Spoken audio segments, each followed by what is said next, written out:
C'est après une hésitation que je consacre ces paroles de Torah à Chenamir, ce policier municipal tombé en héros sous les balles d'un terroriste samedi soir dernier à Tel Aviv dans l'exercice de ses fonctions. Hésitation, car déjà l'année dernière, à la même époque, j'avais intitulé ces quelques minutes de Torah hebdomadaire Nathan Fitoussi, en référence à ce jeune soldat franco-israélien d'origine de Marseille, victime d'une rafale tirée par erreur par son ami et son frère d'armes lors d'une garde nocturne.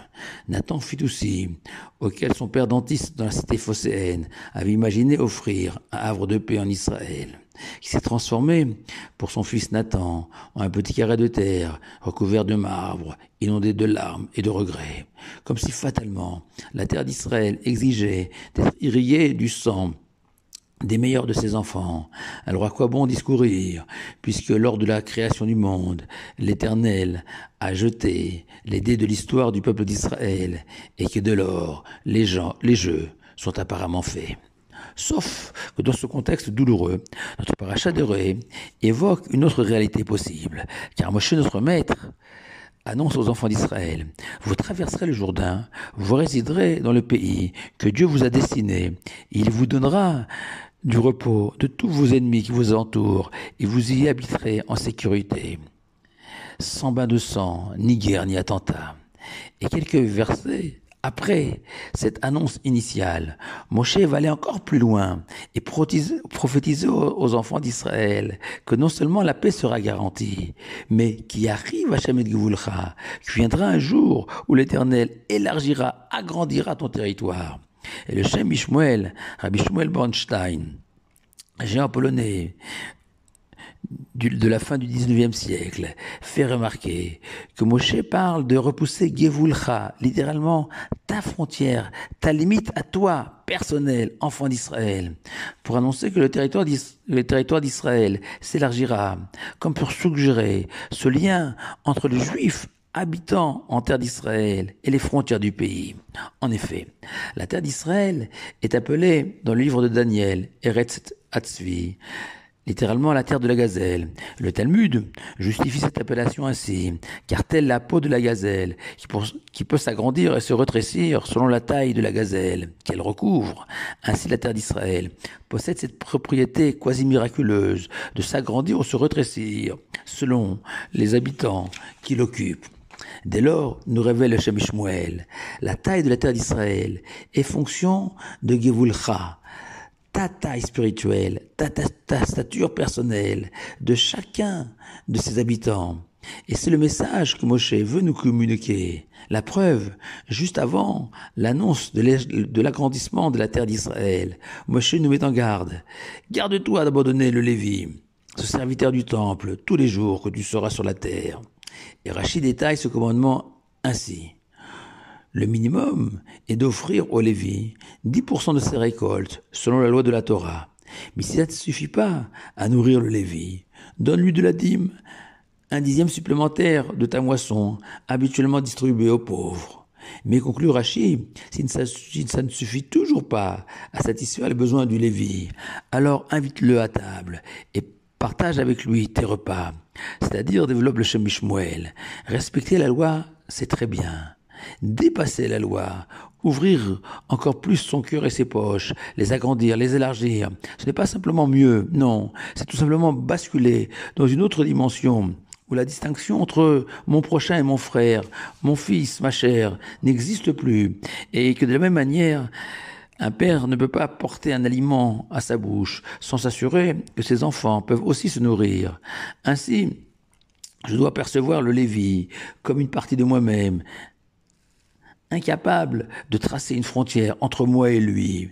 Dès lors, Mida Keneged Mida, selon la règle maintes fois enseignée, que l'Éternel se comporte avec l'homme en fonction de son comportement personnel.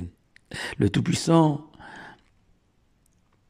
va étendre la terre d'Israël au-delà de ses frontières naturelles pour mieux imiter le comportement de ses habitants.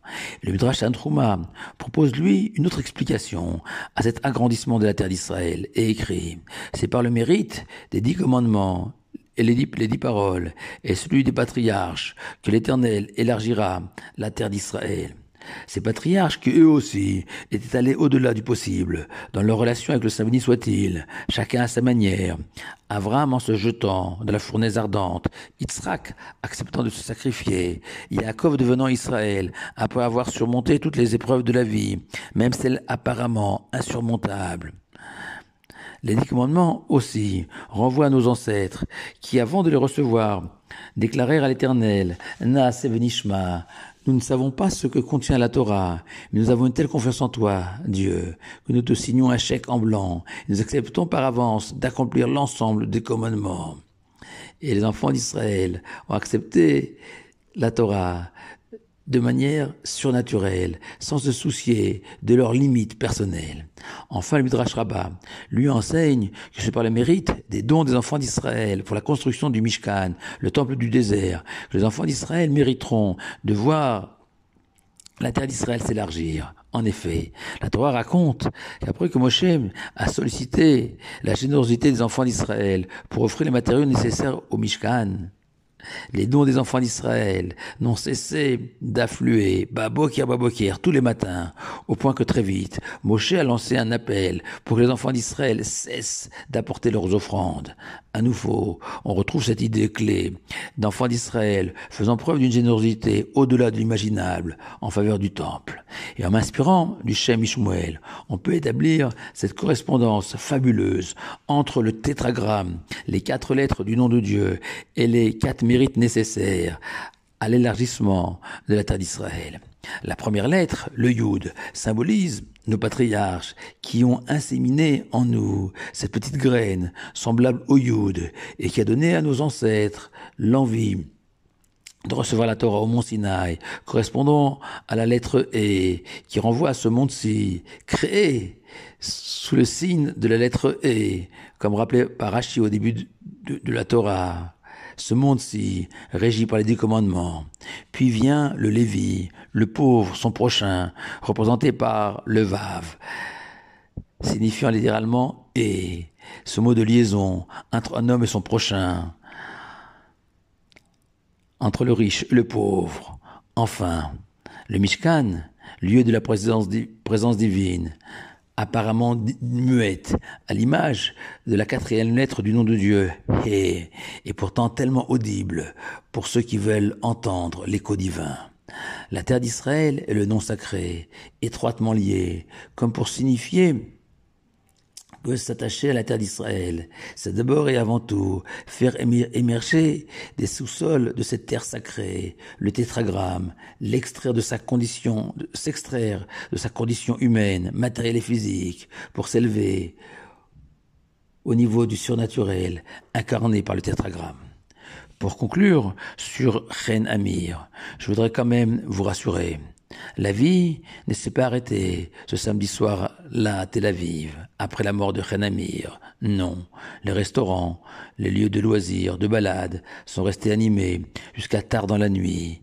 La vie a continué, sauf pour Vered, la veuve de Chen Amir, Romi, 7 ans, Mika, 5 ans, et Ama, 2 ans, les filles de Chen Amir, qui désormais vivront dans le souvenir de leur mari, leur papa, engloutis par cette terre d'Israël, qui pour la dernière fois de l'histoire, je l'espère, a refusé de montrer toute sa puissance, son invincibilité, décrite par notre paracha.